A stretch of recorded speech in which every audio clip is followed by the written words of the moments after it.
بسم اللہ الرحمن الرحیم اللہم صلی علی محمد وعلی آل محمد وعلی اصحاب محمد وبارک وسلم۔ سکرین کے اس پار موجود خواتین و حضرات کو احتشام الحسن کا محبت بھرا سلام پہنچے۔ خواتین و حضرات، رمضان المبارک کے پرنور لمحات میں پروگرام نقوش مصطفیٰ صلی اللہ علیہ وسلم کے ساتھ ایک بار پھر حاضر ہیں۔ گزشتہ پروگرام میں ہم نے غزوہ خندق کے حوالے سے بات کی، جسے غزوہ احزاب بھی کہا جاتا ہے۔ اس کے بارے میں تفصیل سے ہم نے بات کی۔ آج ہم واقعہ افک کے بارے میں بات کریں گے۔ واقعہ افک غزوہ مستلق کے بعد جب واپسی پر لشکر کے ساتھ حضرت عائشہ صدیقہ رضی اللہ تعالیٰ عنہا بھی تھیں اور آپ پیچھے رہ گئیں، لشکر آگے نکل گیا، تو اس کے بعد منافقین نے جو بہتان اور الزام تراشیاں کی حضرت سیدہ عائشہ صدیقہ رضی اللہ تعالیٰ عنہا پر، اس سارے واقعہ کو واقعہ افک کہا جاتا ہے۔ افک کا مطلب ہے الافک ابلغ ما یکون من الکذب والافتراء، کہ کسی پر آخری انتہا تک جھوٹ باندھنا، یعنی پیک پر جا کر کسی پر الزام تراشی کرنا اور جھوٹ پر جھوٹ باندھنا، اس کو افک کہا جاتا ہے۔ تو آج ہم اسی واقعہ افک کے بارے میں بات کریں گے کہ اس کا پس منظر کیا تھا اور پھر اس کے بعد کیا اثرات مرتب ہوئے اور اس میں معاشرے کے لیے کیا اسباق مستنبط ہوتے ہیں۔ آج ہم اس بارے میں بات کریں گے اور میرے ساتھ شریک گفتگو ہوں گے جناب ڈاکٹر محمد نعیم الدین الازہری صاحب، لیکچرر الکرم انٹرنیشنل انسٹیٹیوٹ، ترجمان اور مدرس دارالعلوم محمدیہ غوثیہ بحیرہ شریف، اور خطیب دربار عالیہ حضرت امیر السالکین بحیرہ شریف۔ میں آپ کو پروگرام میں خوش آمدید کہتا ہوں۔ ڈاکٹر صاحب آغاز فرمائیے اور غزوہ خندق جس کے بارے میں ہم نے گزشتہ پروگرام میں بات کی، اس کے بارے میں کنکلوزیو ریمارکس ارشاد فرمائیے کہ اس سے کیا نتائج اخذ ہوتے ہیں۔ بسم اللہ الرحمن الرحیم۔ سیدنا کریم صلی اللہ علیہ وآلہ وسلم۔ الحمدللہ رمضان المبارک کا یہ آخری عشرہ بڑے ہی برکات کے ساتھ اور اللہ رب العزت کی رحمتوں مغفرتوں کی ہواؤں کے ساتھ گزر رہا ہے۔ اللہ تعالیٰ پوری امت مسلمہ کو رمضان المبارک کے ان بابرکت ایام اور ان راتوں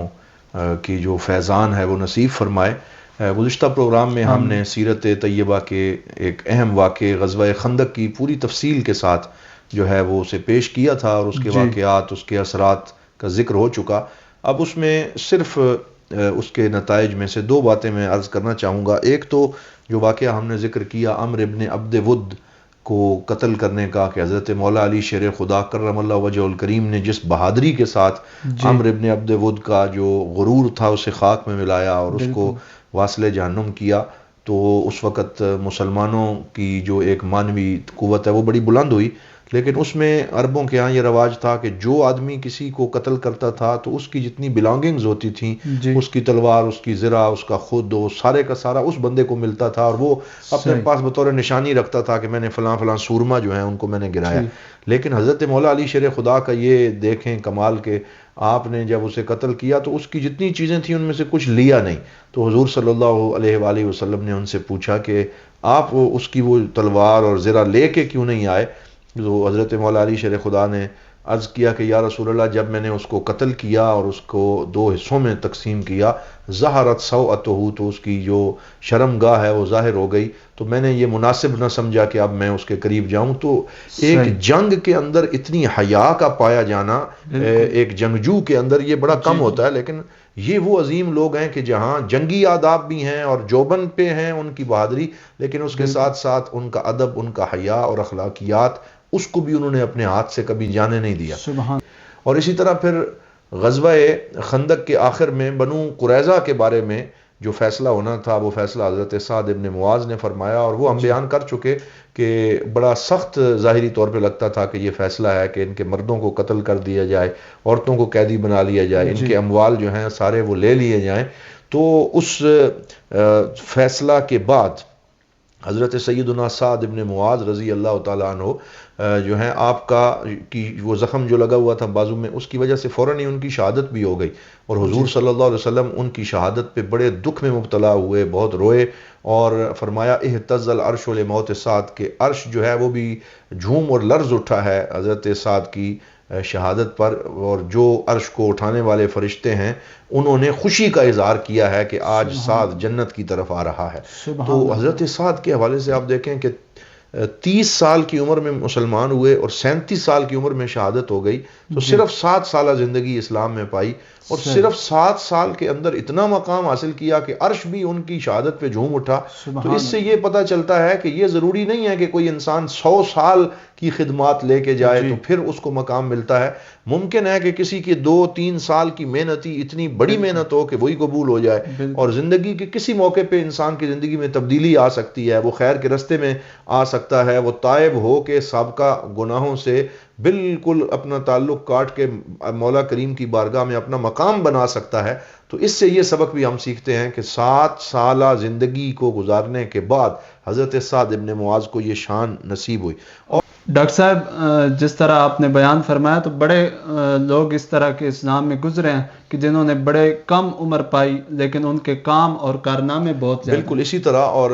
حضرت سعد ابن معاذ رضی اللہ تعالیٰ عنہ کو جب آپ نے یہ فیصلہ فرمایا تو وہ فیصلہ بھی سخت فیصلہ نہیں تھا، بلکہ وہ بالکل بجا فیصلہ تھا، جیسا کہ سرکار نے فرمایا کہ سعد نے وہ فیصلہ کیا ہے جو عرش کے اوپر اللہ رب العزت کا فیصلہ ہے۔ اس کی وجہ یہ ہے کہ یہود خیانہ عظما، یعنی بہت بڑی غداری کے مرتکب ہوئے تھے، اور ایک بعض لوگ سوال کر سکتے ہیں جی کہ بنو نذیر کی پہلے خیانت سامنے آئی تھی کہ وہ حضور کے اوپر پتھر گرانا چاہتے تھے اور ان کو پھر نکال دیا گیا، تو بنو قریظہ کو بھی نکال دیا جاتا تو ان کے لیے الگ سزا، ان کے لیے الگ۔ تو اس کے اندر یہ اس کا جواب مفسرین اور شارحین نے ذکر کیا ہے کہ بنو نذیر جو ہیں ان کی یہ خیانت جنگ کے دنوں میں نہیں بلکہ جنگ سے پہلے جو ہے وہ سامنے آئی، اور یہ تو عین حالت جنگ میں جب مسلمان جو ہیں ان کی زندگی کو داؤ پہ لگایا گیا اور انہوں نے جنگ کے دوران ان کی خیانت ثابت ہوئی، اور وہ بالکل پورا اپنا پلان ترتیب دے چکے تھے، اس لیے ان کو ان کے ساتھ کمپرومائز جو ان کا کمپیریزن ہے وہ بھی نہیں کیا جا سکتا۔ تو اس طریقے سے غزوہ خندق جو ہے وہ اپنے اختتام کو پہنچی۔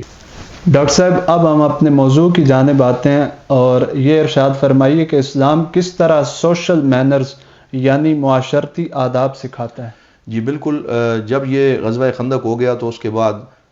جو ہے مسلمانوں کو جہاں دفاعی پوزیشن سے اقدامی اور پیش قدمی والی پوزیشن مل گئی اور وہ معاشرہ اپ گریڈ ہوا، اسی طرح معاشرتی آداب کے اعتبار سے بھی مسلمانوں کی بہت ترقی ہوئی، اور معاشرہ جو ہے گویا کہ چند ہی دنوں میں ایک بلندی کے اوپر پہنچتا ہوا نظر آتا ہے، اور اس کے اندر جتنی بیماریاں ہیں، جتنے مرض ہیں، وہ ایک ایک کر کے ختم ہوتے نظر آتے ہیں۔ لیکن جیسا کہ آپ نے سوال کیا کہ اسلام معاشرتی آداب سکھانے کا طریقہ کیا اختیار کرتا ہے، تو ایک طریقہ تو یہ ہے کہ صرف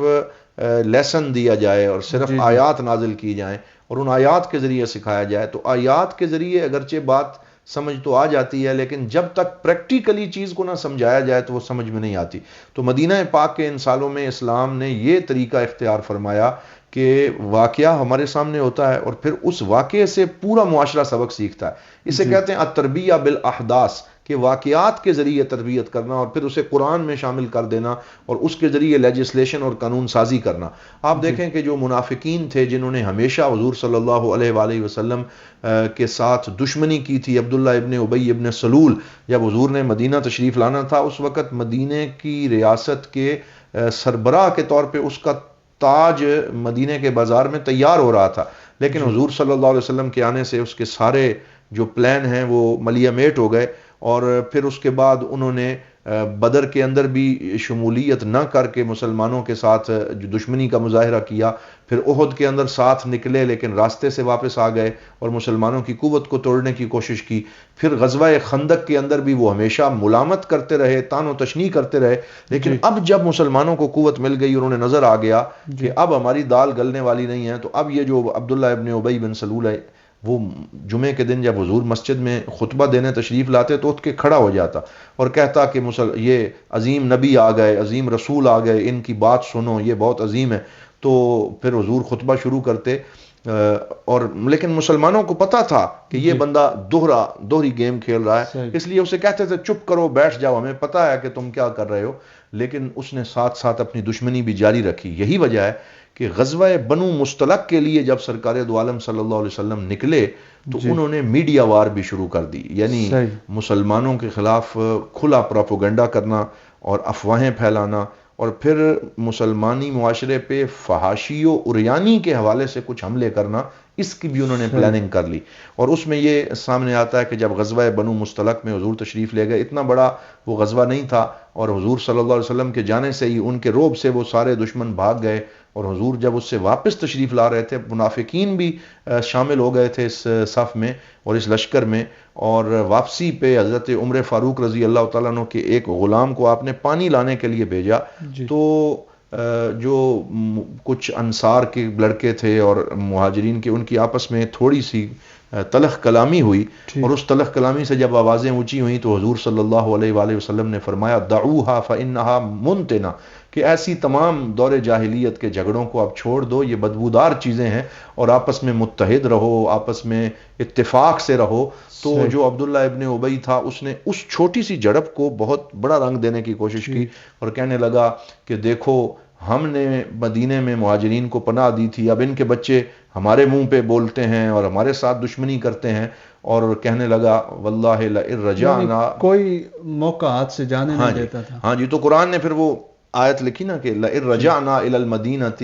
لیخرجن الاعز منها الاذل، تو یہ اس بدبخت نے کہا کہ جب ہم ابھی مدینہ لوٹ کے جائیں گے تو ہم میں سے جو عزت والا ہے وہ ذلت والے کو مدینے سے نکال کے باہر کر دے گا۔ تو اس طریقے سے اس نے ایک تھریٹ اور ایک بہت بڑی دھمکی بھی دی۔ جب حضرت عمر کو پتہ چلا تو آپ نے عرض کیا یا رسول اللہ دعنی اقطع عنقہ، مجھے موقع دے میں اس کی گردن اتار دوں۔ تو حضور نے فرمایا لا یا عمر، میں یہ نہیں چاہتا کہ جو لوگ ہیں وہ یہ باتیں کرنا شروع کر دیں کہ محمد یقتل اصحابہ، کہ محمد صلی اللہ علیہ وسلم نعوذ باللہ اپنے اصحاب کو قتل کرتے ہیں، کیونکہ ابھی تک وہ منافق جو ہیں اپنے آپ کو مسلمان تو ڈکلیئر کرتے تھے، بعد میں حضور نے ان کے نام لے لے کے ان کے بارے میں حقیقت کو بتا دیا۔ تو یہ رد عمل سامنے آیا، اور پھر جب حضور نبی رحمت صلی اللہ علیہ وسلم نے دیکھا کہ یہ جھگڑا بن رہا ہے تو حضور نے پورے لشکر کو کہا چلو ابھی سفر شروع کرتے ہیں۔ تو جو وہ انہوں نے پڑاؤ کیا ہوا تھا اس سے ان کو اٹھا کر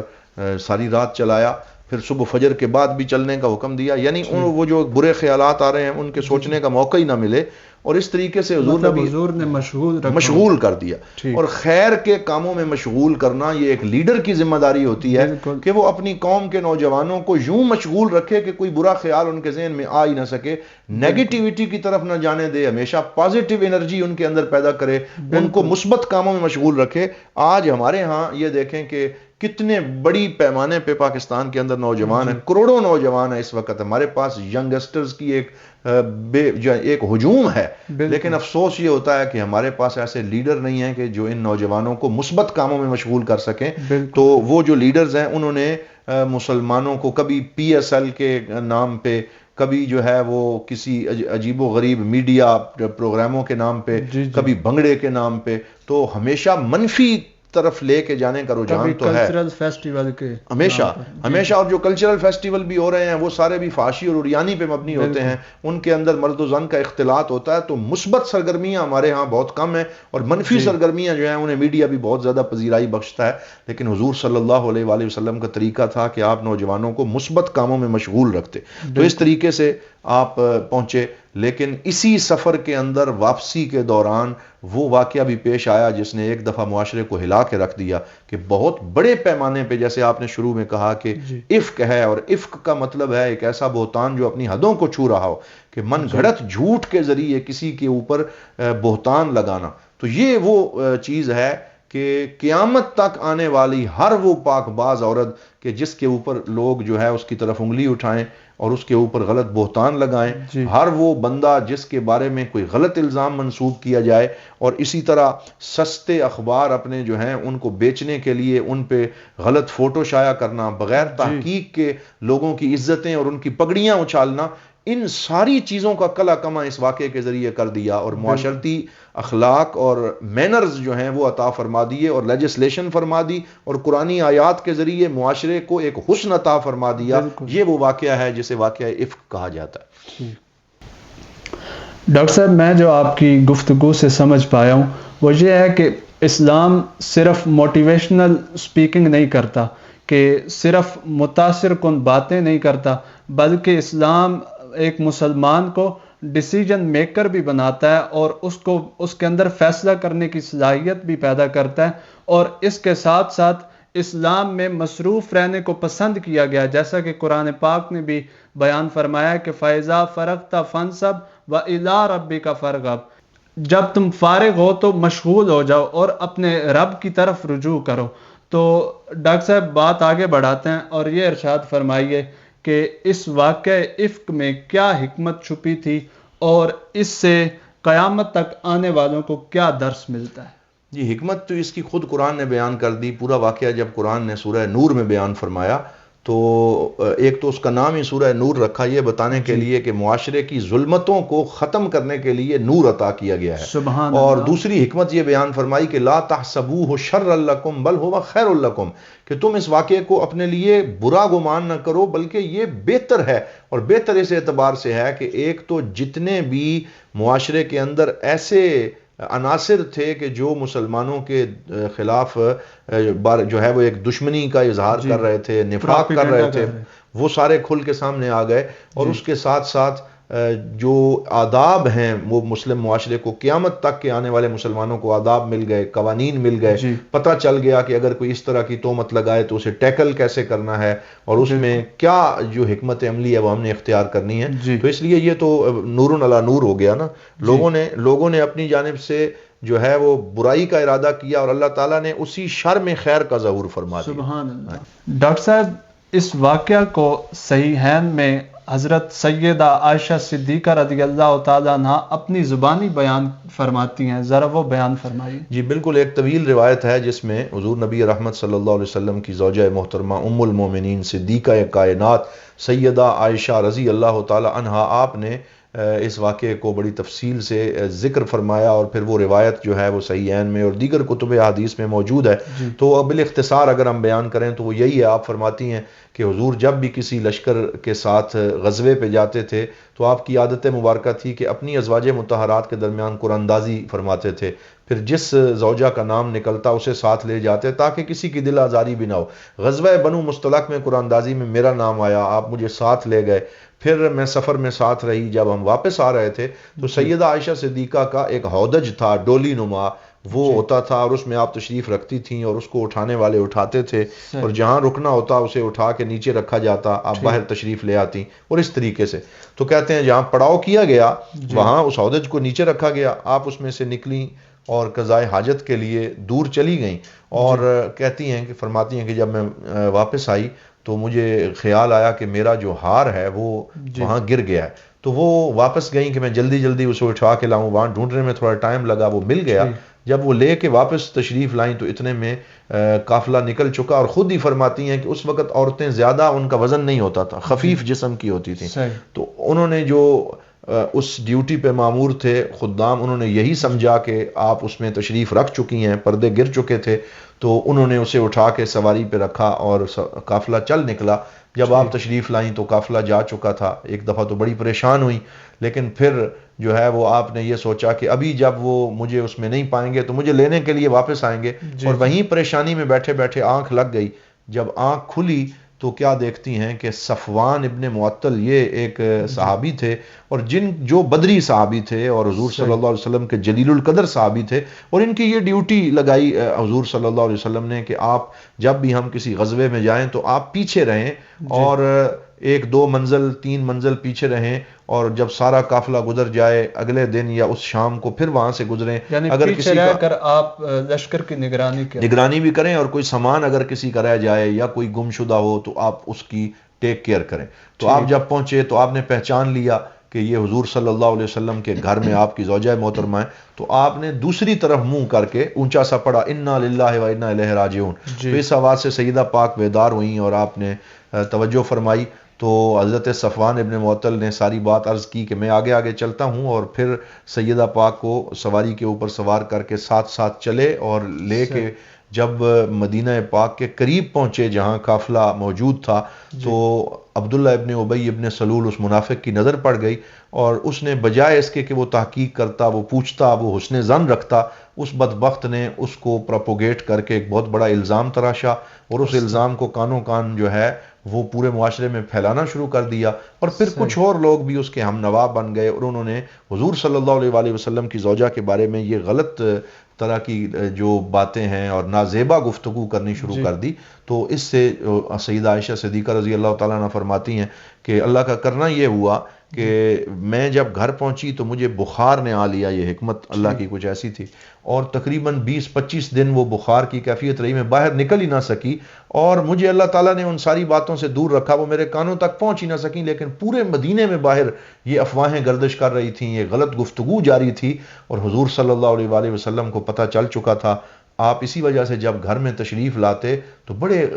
غمگین، بڑے مغموم، اداس کیفیت میں آتے، مجھے سلام کرتے اور مجھے فرماتے کیف حالک یا عائشہ، اے عائشہ تیرا کیا حال ہے، اور اس سے زیادہ کوئی گفتگو نہ فرماتے۔ ولم اجد من رسول اللہ الترحیب، وہ جو میں حضور کا جو مودت اور ترحیب اور ایک پیار ہے وہ مجھے ان دنوں میں محسوس نہ ہوتا تھا، مجھے ساتھ زیادہ گفتگو نہیں کرتے تھے، تو میں اس بات میں بڑی پریشان بھی رہتی۔ اور پھر جب میری طبیعت تھوڑی بہتر ہوئی، میں ایک دن باہر نکلی، اور جو ہے وہ حمام میں جانے کے لیے باہر عورتیں جایا کرتی تھیں، تو ان کی اپنی خالہ ام مستح جو ہیں ان کے ساتھ باہر گئیں، جب وہاں سے واپس آ رہی تھیں تو ام مستح کو ٹھوکر لگی، وہ مستح بن اساسہ کی والدہ تھیں، اور مستح بن اساسہ یہ سیدہ عائشہ صدیقہ کے خالہ زاد تھے، رشتہ دار بھی تھے، اور مستح بن اساسہ وہ تھا کہ جس نے اس الزام کو لگانے میں وہ بھی شریک تھا، اور وہ بھی یہ غلط گفتگو سیدہ پاک کے بارے میں کر رہا تھا، لیکن سیدہ پاک کو تو پتہ ہی نہیں تھا۔ تو اس کی والدہ کو جب ٹھوکر لگی تو اس نے کہا تعیسا مستح، کہ مستح جو ہے وہ بد نصیب ہو، یہ ایک بد دعائیہ جملہ کہا۔ تو سیدہ عائشہ کہنے لگی اپنے بیٹے کے بارے میں ایسا کیوں کہہ رہی ہیں، وہ تو بدر میں بھی اس نے حصہ لیا ہے، وہ تو بڑا اچھا نوجوان ہے، اس کے بارے۔ تو آپ نے فرمایا ان کی والدہ نے کہ کیا آپ کو پتہ نہیں ہے اے سیدہ پاک کہ مستح ہے تو میرا بیٹا، لیکن اس نے آپ کے بارے میں کیا بات کی ہے؟ تو سیدہ فرمانے لگیں عائشہ کہ کیا بات کی ہے؟ ساری بات جب وہ سنی اور الزام پہلی دفعہ آپ کے کانوں سے ٹکرایا تو آپ کے پاؤں تلے سے زمین نکل گئی، اور یعنی آپ کو کافی عرصے بعد پتہ چلا؟ کافی عرصے بعد پتہ چلا، اور جب پتہ چلا تو پھر گھر تشریف لائیں، اور حضور صلی اللہ علیہ وآلہ وسلم جو ہیں وہ ان سے سلام کیا۔ حضور صلی اللہ علیہ وسلم اسی پریشانی کی کیفیت میں تھے، لیکن سرکار دو عالم سے عرض کرتی ہیں اتأذن لی ان امرض عند امی، کہ آپ مجھے اجازت دیتے ہیں کہ میں اپنی بیماری کے ایام اپنی والدہ کے گھر میں گزاروں؟ تو بڑے اچھے طریقے سے اجازت مانگی، حضور نے اجازت دی۔ تو میں سمجھتا ہوں کہ یہ بھی کتنا خوبصورت ایک تعلق میاں اور بیوی کا عصر رسالت مآب میں نظر آتا ہے۔ آج اگر اس طرح کے سینیریو میں کوئی میاں بیوی چلے جائیں اور ان کو پتہ ہو کہ الزام اس طرح کا لگا ہوا ہے تو وہ تو ایک دوسرے سے بات کرنا گوارا نہیں کرتے، اور بات بہت دور نکل جاتی ہے، لیکن سرکار دو عالم صلی اللہ علیہ وسلم رشتہ دار بھڑکانے میں بھی کوئی کسر نہیں چھوڑتے، بالکل، اور لگی لگائی میں وہ سارے اپنا حصہ ڈالتے ہیں۔ لیکن سیدہ عائشہ نے جب اجازت مانگی، حضور نے اجازت دی، باہمی احترام اور محبت کا تعلق اس وقت بھی قائم رہا، اور پھر آپ اپنی والدہ کے گھر حضرت ابوبکر صدیق کے گھر گئیں، اور سیدہ عائشہ نے اپنی والدہ سے پوچھا کہ کیا آپ کو پتہ ہے کہ میرے بارے میں مدینے میں کیا باتیں ہو رہی؟ تو حضرت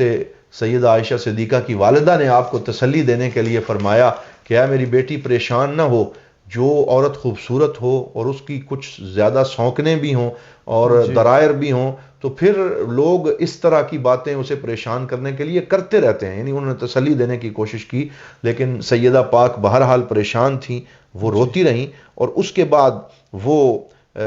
جب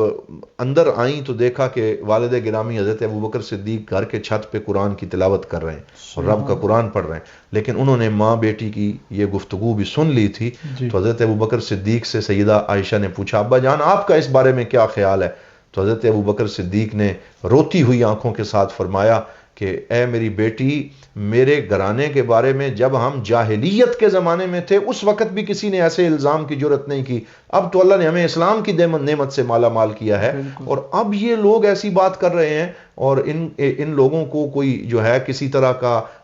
آخرت کی کوئی فکر نہیں ہے اور اپنے انجام کی کوئی پرواہ نہیں ہے کہ یہ کیسی بات اور کس طرح کا الزام لگا رہے ہیں۔ تو کہتے ہیں میں نے دیکھا کہ جو آنسو ہیں وہ حضرت ابوبکر صدیق کی پورے داڑھی مبارک کو تر کر رہے ہیں، اور وہ جو صفوان ابن معطل صحابی تھے جن کے اوپر یہ الزام لگایا گیا، ان کے احساسات کیا ہوں گے اور وہ کتنی بڑی مشکل میں ہوں گے. تو یہ بہت مشکل دن تھے پورے مدینے کے معاشرے کے لیے، رسالت مآب صلی اللہ علیہ وسلم کے لیے، صحابہ کرام کے لیے، جس سے پورا اسلام مدینہ پاک میں اس واقعے میں گزرا ہے. صحیح. ڈاکٹر صاحب، مدینہ کے بارے میں آپ نے جس طرح بیان فرمایا کہ پورا معاشرہ جو ہے متذبذب تھا اور ایک پریشانی کا سما تھا، تو مدینہ کے لوگوں کا کیا رویہ تھا اس واقعہ کو لے کر؟ جب یہ واقعہ پورا اپنی پیک پہ تھا اور لوگ باتیں کر رہے تھے تو مدینہ پاک کی آبادی 4 حصوں میں اس بارے میں تقسیم تھی. اکثریت ایسے لوگوں کی تھی جو کہتے تھے لا نصدق ولا نکذب، کہ نہ ہم اس واقعے کی تصدیق کرتے ہیں نہ تکذیب کرتے ہیں. تو وہ گوں مگوں کی کیفیت میں تھے. اور میں یہ سمجھتا ہوں کہ یہ جو میڈیا ہے یا جو کسی بھی جو صحافت، جرنلزم، میڈیا اور حتیٰ کہ جو چوک چوراہے کی باتیں ہوتی ہیں، اس دور کا میڈیا تو یہی تھا. اس دور میں ابھی ٹی وی ٹیلی ویژن تو نہیں تھا، لیکن یہ بھی جو شاعر ہیں وہ بھی میڈیا کا کردار ادا کرتے ہیں، وہ باتوں کو پھیلانے میں. تو میڈیا کی یہ پاور ہوتی ہے کہ یہ لوگوں کی ذہن سازی کر لیتا ہے، یہ بڑے بڑے لوگوں کو شکوک و شبہات میں مبتلا کر دیتا ہے. آج بھی ہمارے ہاں ہمیں کوئی پتہ نہیں ہوتا سچ کیا ہے جھوٹ کیا ہے. جو ہمیں دکھایا جاتا ہے گھروں میں 24 گھنٹے، اسی سے رائے عامہ ہموار ہوتی ہے اور لوگوں کا ذہن بن جاتا ہے، اور لوگ زیرو کو ہیرو سمجھنے لگتے ہیں اور ہیرو کو زیرو سمجھنے لگتے ہیں، اور میڈیا پہ پیسے لگائے جاتے ہیں اور پوری پلاننگ کے ساتھ جو ہے وہ لوگوں، بڑے بڑے لوگوں کے بارے میں لوگوں کے ذہنوں کو بگاڑا جاتا ہے، برین واشنگ کی جاتی ہے. تو اس دور میں بھی یہ ایک پورا منافقین کا گروہ تھا جنہوں نے مدینہ میں یہ فضا بنا دی، اور بڑے بڑے جلیل القدر جو لوگ تھے ان میں بھی یہ ہو گیا کہ نہ ہم تصدیق کرتے ہیں نہ ہم تکذیب. تو وہ بالکل اس کشمکش میں مبتلا ہو گئے. ایک اقلیت ایسی بھی تھی کہ جو تھوڑے تھے لیکن ان کو یہ یقین تھا کہ ہمارے پاک نبی صلی اللہ علیہ وآلہ وسلم کی زوجہ محترمہ کے بارے میں جو مرضی ہے کوئی کہتا رہے، بلکہ ممکن نہیں ہے. ان میں حضرت ابو ایوب انصاری بھی تھے اور دیگر بہت سے صحابہ تھے. حضرت ابو ایوب انصاری اپنی بیوی ام ایوب رضی اللہ تعالیٰ عنہ کے ساتھ بیٹھے تھے تو کہنے لگے کہ اگر تو، اے میری بیوی، اگر تو سیدہ عائشہ کی جگہ ہوتی تو تو کیا کرتی؟ تو حضرت ام ایوب کہنے لگی میں تو ایسا کبھی سوچ بھی نہ سکتی. تو حضرت ابو ایوب نے فرمایا کہ پھر عائشہ تو خیر من کی، کہ اے ام ایوب پھر عائشہ تو تجھ سے کئی درجے افضل ہیں، ان کے بارے میں بھی ایسا سوچا نہیں جا سکتا. آگے سے ام ایوب نے پوچھا کہ اگر آپ صفوان ابن معطل کی جگہ ہوتے تو آپ کا کیا رویہ ہوتا؟ تو وہ کہتے کہ ایسا تو سوچنا بھی ممکن نہیں تھا. تو وہ کہنے لگے، ام ایوب کہنے لگی تو پھر صفوان بدری صحابی ہے، وہ آپ سے بہتر ہے. تو اس طریقے سے انہوں نے حسن ظن کا مظاہرہ کیا. تو ایسے بھی بہت سے لوگ تھے کہ جو حضور صلی اللہ علیہ وسلم کے بارے میں یہ جو الزام آپ کے گھر پہ لگایا گیا اس میں وہ بالکل کلیئر تھے، کرسٹل کلیئر، اور ان کو کوئی شکوک و شبہات نہ تھے. ایک طبقہ وہ تھا کہ جو ایک کانوں کے چسکے کے طور پہ بھی اس بات کے کرنے میں، اور جیسے بعض لوگ جو ہیں وہ ویسے ہی سوالات کر کے ٹائم پاس کے لیے شروع کر دیتے ہیں، تو وہ اس طرح بھی کچھ لوگ جو ہیں وہ اس دلچسپی پیدا کرنے کے لیے اس پہ گفتگو کر رہے تھے اس مسئلے میں. ان میں سے کچھ لوگوں کے نام جو ہیں وہ کتب میں موجود ہیں. تو حمنہ بنت جہش، یہ حضرت زینب بنت جہش جو حضور کی زوجہ ہیں ان کی بہن تھیں، اور جیسے ایک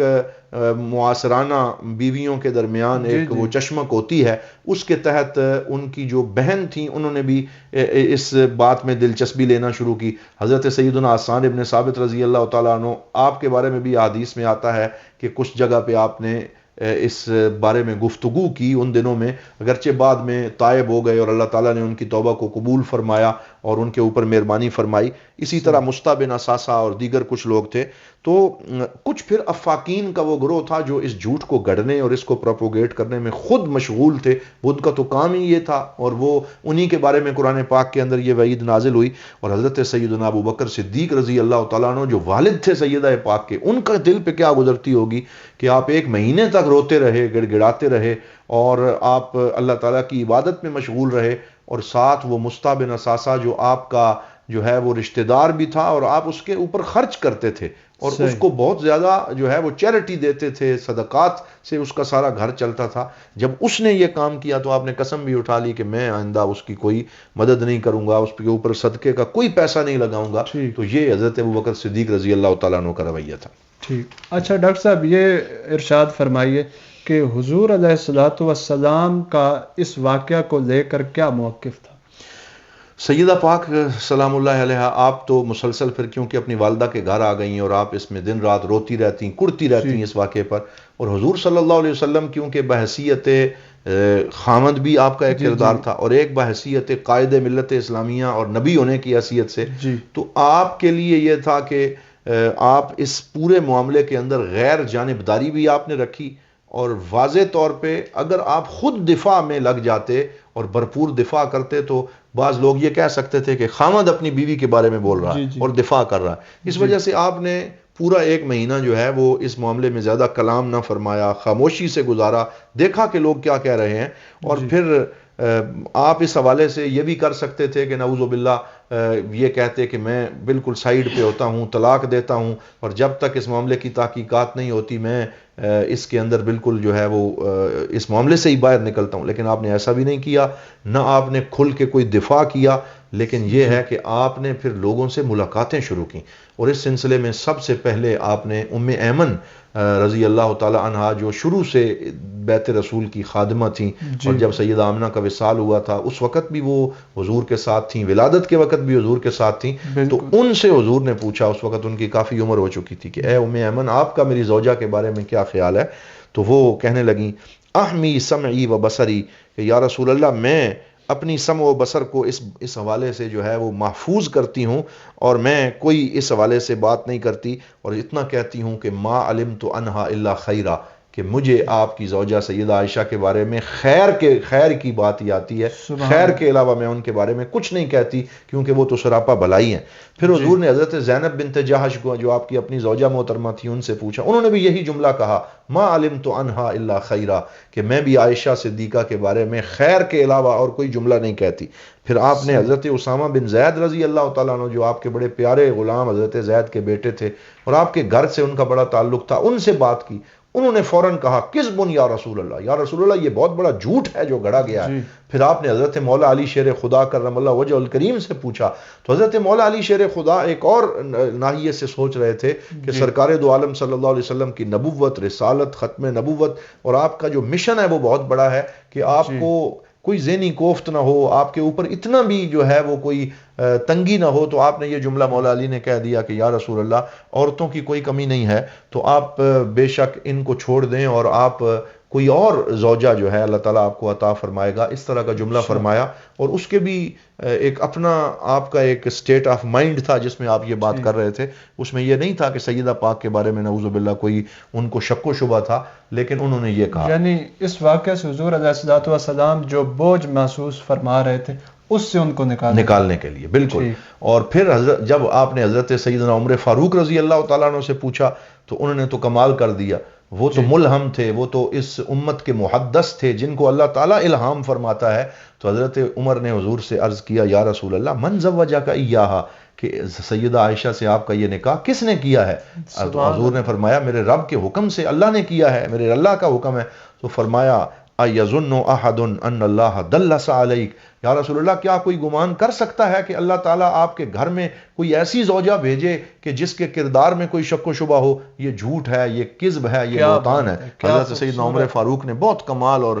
بڑا ایک خوبصورت ایمان افروز جملہ فرمایا۔ پھر اس کے بعد حضور صلی اللہ علیہ وآلہ وسلم جو ہیں وہ آپ اس طرح ملاقاتیں کرتے رہے، اور بعد میں آپ نے خطبہ بھی ارشاد فرمایا۔ جی ڈاکٹر صاحب، ہم دیکھتے ہیں کہ اس واقعہ کے بعد وحی میں تقریباً 1 ماہ کی تاخیر رہی، تو اس میں کیا حکمت بنا تھی؟ ہاں، یہ پورا 1 مہینہ جب کہ یہ لوگ باتیں کرتے رہے، وہی نہیں آئی 1 مہینہ، تو اب اس میں بھی ایک بہت بڑی حکمت پوشیدہ تھی، اور ایک تو یہ ہے کہ پورا معاشرہ جو اس کے اندر بات ہے وہ باہر آ جائے۔ پھر اس کے ساتھ ساتھ مفسرین فرماتے ہیں کہ اس میں بھی حضور کی نبوت کی بہت بڑی دلیل ہے کہ اگر نعوذ باللہ کوئی من گھڑت نبوت کسی کی ہوتی، نعوذ باللہ نقل کفر نباشت، تو پھر تو فوری طور پہ اگر وہی خود ہی گھڑنی ہوتی تو سیدہ عائشہ صدیقہ کے بارے میں خود وہی گھڑ لی جاتی، اور اتنا لمبا انتظار ہی نہ کیا جاتا، 2 دن کے بعد ہی کہہ دیا جاتا کہ یہ وہی آ گئی ہے اور برات کا اعلان ہم کرتے ہیں۔ لیکن ایک مستشرق نے لکھا، اس نے کہا کہ میں حضور کے بارے میں بڑی لوگوں کی باتیں سنتا ہوں، لیکن جو ہی میرے سامنے واقعہ افک آتا ہے تو مجھے حضور کی صداقت کا مزید یقین ہوتا ہے، وہ اس لیے کہ یہ ایسے نبی ہیں کہ جو ایک مہینے تک ایک سخت کرب کے اندر بھی مبتلا رہے، ایک ذہنی کیفیت میں بھی رہے، لیکن اس کے باوجود جب تک وحی نہیں آئی آپ نے کوئی جملہ اپنے منہ سے نہیں کہا، وحی کا انتظار فرمایا۔ یہ اس بات کی دلیل ہے کہ یہ اللہ کے سچے نبی ہیں۔ وَمَا يَنْطِقُ عَنِ الْهَوَىٰ إِنْ هُوَ إِلَّا وَحْيٌ يُوحَىٰ، یہ اپنی جانب سے کوئی بات نہیں کرتے، وہی بات کرتے ہیں جو اللہ تعالیٰ کا حکم ہوتا ہے۔ تو یہ وحی کی تاخیر بھی گویا حضور صلی اللہ علیہ وسلم کی نبوت کی تصدیق کرتی ہے۔ پھر آپ ممبر پہ تشریف لائے اور آپ نے فرمایا، اے لوگو، مجھے پتہ چلا ہے کہ کچھ لوگوں نے میری زوجہ کے بارے میں مجھے اذیت پہنچائی ہے اور غلط بات کی ہے۔ وَمَا عَلِمْتُ عَنْ أَهْلِي إِلَّا خَيْرًا، اور میں اپنی زوجہ کے بارے میں جو جانتا ہوں خیر ہی جانتا ہوں، بھلائی ہی جانتا ہوں۔ اور پھر آپ نے جو ہے اس بات کا ذکر فرمایا کہ جس بندے کے بارے میں یہ الزام لگایا گیا ہے میں اس کے اوپر بھی خیر کی گواہی دیتا ہوں، وہ بھی اچھا انسان ہے۔ صفوان ابن معطل کے بارے میں اچھے جملے فرمائے، اور پھر آپ نے فرمایا کہ کون ہے جو یہ مجھے یہ اذیت دی گئی ہے، جس بندے نے یہ الزام لگایا ہے اس کے بارے میں مجھے جو ہے وہ بتائے کہ کون اس کے بارے میں بات کرے گا۔ تو حضرت سعد ابن معاذ جو انصار کے سردار تھے وہ اٹھ کے کھڑے ہوئے، انہوں نے کہا، یا رسول اللہ، آپ ہمیں حکم دیں، اگر تو اس بندے کا تعلق جس نے یہ الزام لگایا ہے اگر اس کا تعلق اوس سے ہے ہم اس کا سر قلم کرتے ہیں، اگر اس کا تعلق خزرج سے ہے تو آپ ہمیں اجازت اور حکم دیں تو ہم اس کے ساتھ بھی لڑنے کے لیے اور اس کو ختم کرنے کے لیے تیار ہیں۔ تو اس وقت حضرت سعد ابن عبادہ جو خزرج کے سردار تھے وہ کھڑے ہو گئے، اور وہ جو ایک اوس اور خزرج کے درمیان باہمی نزاع تھا وہ تھوڑا سا سامنے آ گیا، اور وہ دوبارہ سے گویا کہ وہ پرانی دشمنی زندہ ہونے لگی، اور وہ کہنے لگے کہ نہیں، آپ اپنی اوس کی ذمہ لیں، آپ خزرج کی بات نہ کریں، اگر خزرج کا بندہ ہوا تو ہم خود اس کو دیکھ لیں گے، آپ اس کو ہاتھ نہیں لگا سکتے۔ تو جب سرکار دو عالم صلی اللہ علیہ وسلم نے ان کے درمیان اس طرح کی گفتگو ہوتی دیکھی تو آپ اس وقت بھی خاموش ہو گئے۔ پھر آپ حضرت عائشہ صدیقہ رضی اللہ تعالیٰ عنہ کے گھر تشریف لائے اور سیدہ عائشہ صدیقہ سے خود کلام فرمایا اور فرمایا، یا عائشہ ان کنتی بریئہ، کہ اگر تو آپ بری ہیں، فاطمئنی، تو آپ مطمئن رہیں، سیبرئک اللہ، اللہ تعالیٰ آپ کی برات نازل فرمائے گا، وَإِن كُنْتِ قَدْ أَذْنَبْتِ ذَنْبًا فَاسْتَغْفِرِي اللَّهَ، اور اگر کوئی گناہ ہوا ہے تو آپ اللہ تعالیٰ کی بارگاہ میں استغفار فرمائیں، کیونکہ جب کوئی گناہ گار استغفار کرتا ہے تو اللہ تعالیٰ اس کے گناہ معاف فرما دیتا ہے۔ جب یہ جملے حضور صلی اللہ علیہ وسلم نے فرمائے تو گویا یہ جملے فرمانا بھی گویا اس بات کا اظہار تھا کہ اللہ تعالیٰ خود اپنے پاک باز بندوں کی برات ظاہر فرماتا ہے، اور ہم نہیں بولیں گے، اللہ تعالیٰ خود کرم فرمائے گا، اس میں یہ اشارہ موجود تھا۔ لیکن حضرت سیدہ یہاں ایک بات دیکھیں کہ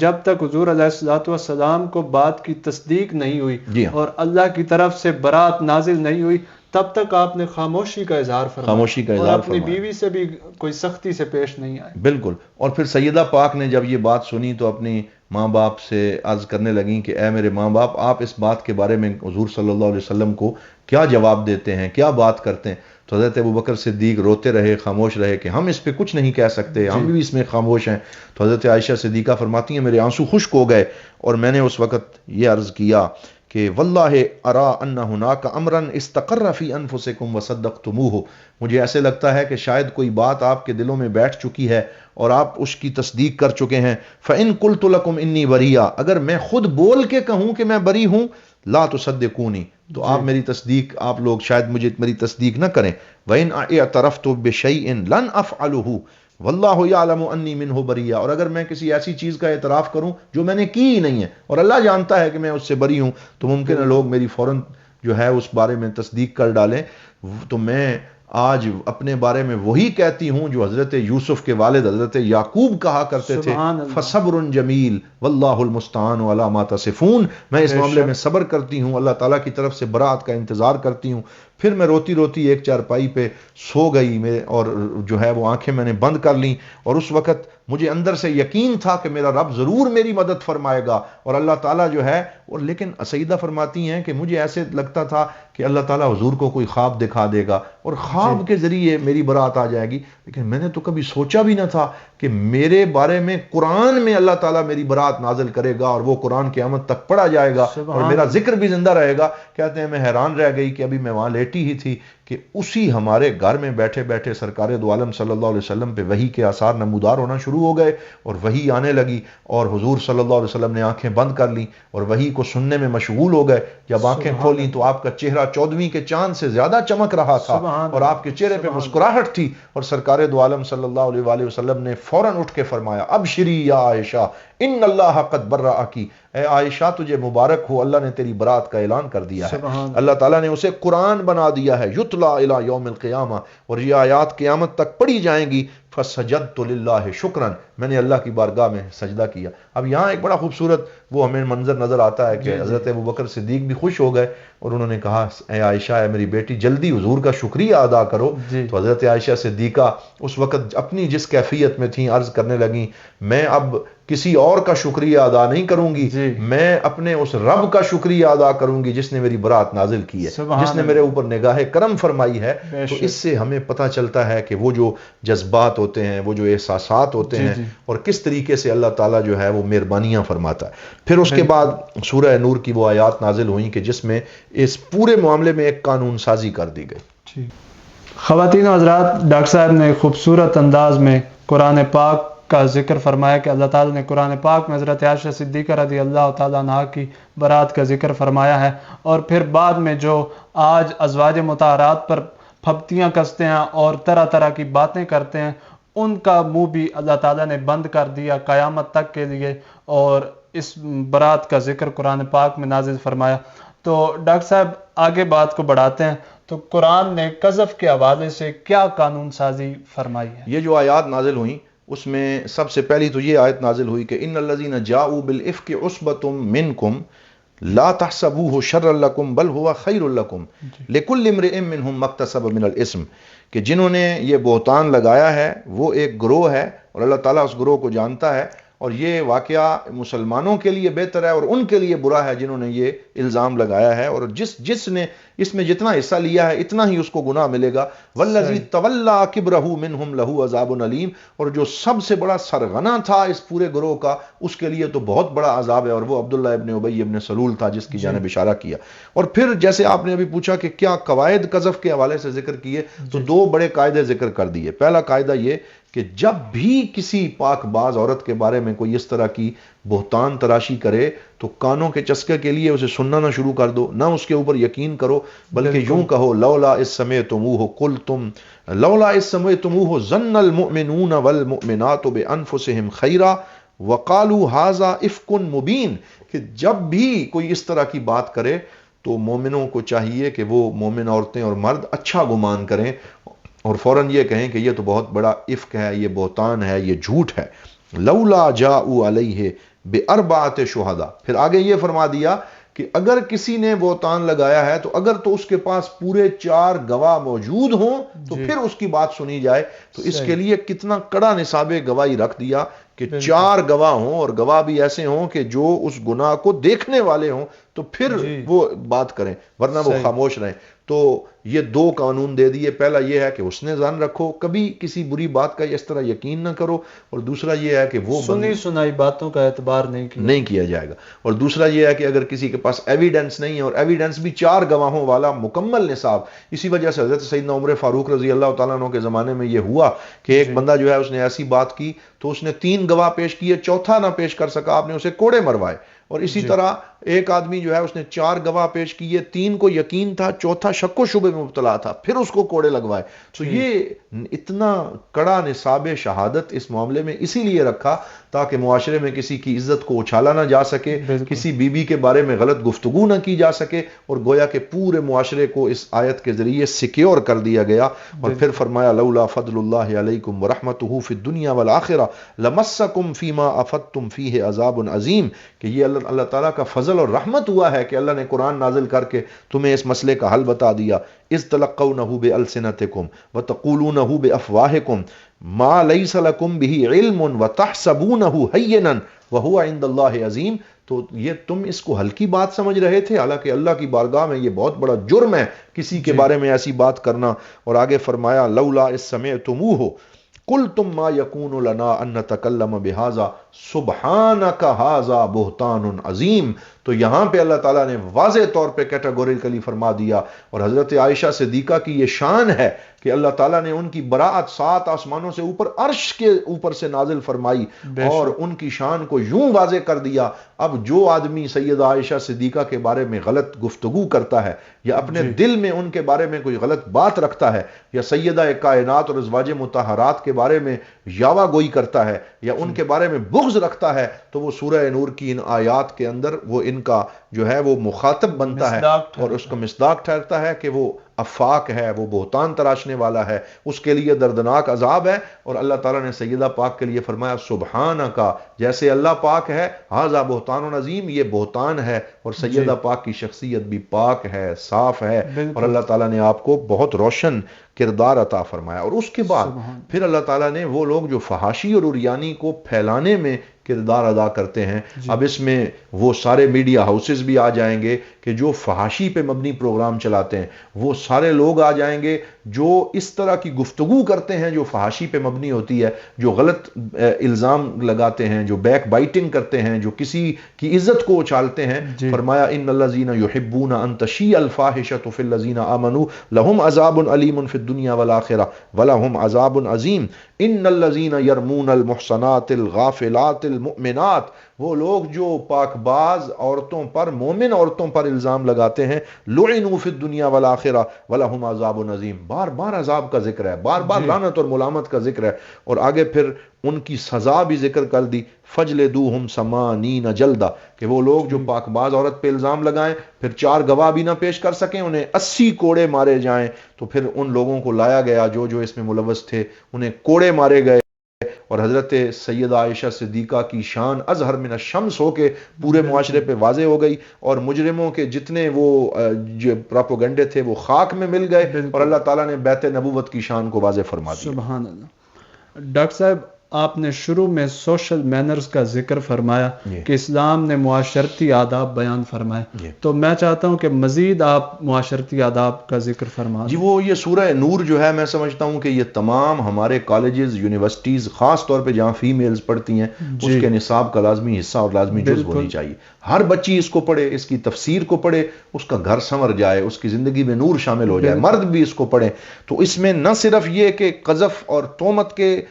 سزا اور اس کے وبال کا ذکر کیا گیا، وہیں اس میں آیات الاستئذان ذکر کر دیں کہ گھر میں جنہوں نے آنا ہے کس وقت بندے گھر میں وزٹ کر سکتے ہیں، کسی کو کس کس چیز کا پردہ ہے، اور اگر گھر میں کام کرنے والے ملازم ہیں تو ان کو بھی کس ٹائم گھر میں آنے کی اجازت ہے، کس ٹائم وہ نہیں آ سکتے، یہ آیات الاستئذان۔ پھر غض البصر، ہوم پرائیویسی کا خیال، ہوم پرائیویسی کے آداب ذکر کیے۔ پھر اس کے بعد غض البصر، نگاہ جھکانا عورتوں اور مردوں کے لیے کہ وہ نگاہیں جھکائیں، اور حیا اور شرم جو ہے اور پردہ۔ پھر آیات حجاب نازل فرما دیں کہ حجاب اور پردے کی اہمیت کیا ہے۔ پھر تزویج الشباب، یعنی نوجوانوں کی جلد شادیاں کرنے کا ذکر فرما دیا۔ پھر تحریم البغاء، زنا کو حرام قرار دینے کا ذکر فرما دیا۔ تو اسی لیے حضور فرمایا کرتے تھے علموا نساءکم سورۃ نور، کہ یہ سورہ نور اپنے گھر اپنی بیویوں کو سکھاؤ، اور اس کے ساتھ ساتھ حضور نبی رحمت صلی اللہ علیہ وآلہ وسلم سورہ نور کی یہ آیات پڑھا کرتے تھے کہ اللہ تعالیٰ نے یہ فرمایا کہ جن کے لیے اللہ نور نہ بنائے پھر ان کو کوئی نور حاصل نہیں ہوتا، وَمَن لَّمْ يَجْعَلِ اللَّهُ لَهُ نُورًا فَمَا لَهُ مِن نور۔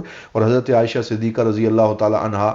جب آپ کی یہ شان ظاہر ہو گئی تو پھر صحابیات آپ کو مبارکباد پیش کرتی ہیں کہ یہ وہ عائشہ پاک ہیں جن کے حق میں قرآن کی آیات نازل ہوئی ہیں۔ اور ایک دفعہ جب حضرت حسان ابن ثابت کا اور آپ کا آمنا سامنا ہوا، اور حضرت حسان ابن ثابت جو ہے وہ تشریف لا رہے تھے، ادھر سے سیدہ پاک آ رہی تھی، تو کسی نے سیدہ عائشہ صدیقہ سے کہا کہ حضرت حسان ابن ثابت نے بھی اس زمانے میں جب کہ یہ الزام لگ رہا تھا تو تھوڑا اس حوالے سے گفتگو کی تھی، کچھ شعر لکھے تھے۔ تو حضرت عائشہ صدیقہ نے فرمایا کہ حضرت حسان وہ عظیم ہستی ہیں کہ جنہوں نے حضور کی نعت پڑھی ہے، حضور کی شان کا دفاع کیا ہے، اور انہوں نے تو حضور کے لیے یہ شعر لکھا فَإِنَّ أَبِي وَوَالِدَتِي وَعِرْدِي لِعِرْدِ مُحَمَّدٍ مِّنْكُمْ وِقَاءُ، کہ میرے ماں باپ، میرا کنبہ حضور کی عزت پہ قربان ہے، اس لیے حضرت حسان ابن ثابت کے بارے میں کوئی نازیبہ بات نہ کیا کرو۔ تو سیدہ پاک تو خود جو ہے وہ صحابہ کرام سے محبت کا اظہار فرماتی ہیں، اور ان کا ادب اور احترام معاشرے والوں کو بتاتی. تو اس طریقے سے یہ پورے کا پورا جو واقعہ ہے یہ ہمیں بہت سے اسباق دیتا ہے، معاشرتی آداب کے بارے میں ہمیں آگاہ کرتا ہے، اور اس سے پورے مدینے کے معاشرے میں جو حسن اور نکھار آیا وہ قیامت تک کے لیے وہ حسن اور نکھار پورے معاشرے کو نور عطا فرما رہا ہے. ٹھیک. خواتین و حضرات، آج کے اس واقع افک سے ہمیں یہ بات معلوم ہوتی ہے کہ جب بھی معاشرے میں کسی پاک باز عورت پر کوئی بہتان لگے یا کسی پاک باز مرد پر کوئی بہتان لگے تو اس وقت ہمیں چاہیے کہ ہم خاموش رہیں اور خاموشی سے اس واقعہ کی تحقیقات تک پہنچیں. اس کے بعد اس بات کو جتنا ہو سکے اس کو کلوز کیا جائے، پھیلانے سے گریز کیا جائے. اور پھر سورہ نور میں جو آداب معاشرت اور جو اللہ تعالیٰ نے احکامات بیان فرمائے ہیں وہ مرد و عورت کے لیے ضروری ہیں. اگر ہم ان احکامات پر عمل کریں تو یقیناً ہم ان بہتانوں اور ان الزام تراشیوں سے بچ سکتے ہیں. اللہ کریم ہمیں اس واقعہ سے سبق سیکھنے کی توفیق عطا فرمائے. تو آخر میں حضرت صدیقہ کائنات زوجہ رسول حضرت عائشہ صدیقہ رضی اللہ تعالی عنہا کی شان میں حضرت ریاض احمد قادری صاحب کی منقبت پیش کر کے اجازت چاہیں گے. آیہ قرآن کی تنویر حضرت عائشہ، عظمت کردار کی تصویر حضرت عائشہ، پایا ہے اسلام ہم نے نصف ان کی ذات سے، گفتہ سرکار کی تفسیر حضرت عائشہ، غم گسارے سید عالم انہی کی ذات ہے، آپ کی خاطر ہوئی دلگیر حضرت عائشہ، سیکھنے آتے اصحاب آپ سے تفسیر دین، فہم دین اسلام کی تدبیر حضرت عائشہ، آپ کا حجرہ مبارک سبز گنبد بن گیا، یوں بنی طیبہ کی ہیں توقیر حضرت عائشہ، سرور کون و مکان کا خلق ہی قرآن ہے، کر گئی ہیں قول یہ تحریر حضرت عائشہ، روشنی دیتے ہیں اب بھی آپ کے اقوال سب، کس قدر ہیں درخشاں اور زوگیر حضرت عائشہ، زہد و تقوی اور صداقت آپ کا اعزاز ہے، علم و حکمت آپ کی جاگیر حضرت عائشہ، جب کبھی تفہیم قرآن میں بنی مشکل کوئی، کام آئی آپ کی تدبیر حضرت عائشہ، شرح قرآن مبین میں آپ نے جو کچھ کہا، شرح قرآن مبین میں آپ نے جو کچھ کہا، وہ بنی ہے فقہ کی تقریر حضرت عائشہ، اور منقبت جو آپ کی تحریر کر لایا ریاض، دیں اسے کچھ کیف اور تاثیر حضرت عائشہ. خواتین و حضرات، اسی کے ساتھ ہی اپنے میزبان احتشام الحسن کو دیجیے اجازت. آپ سے ملاقات ہوتی ہے اگلی نشست میں. والسلام علیکم ورحمۃ اللہ وبرکاتہ.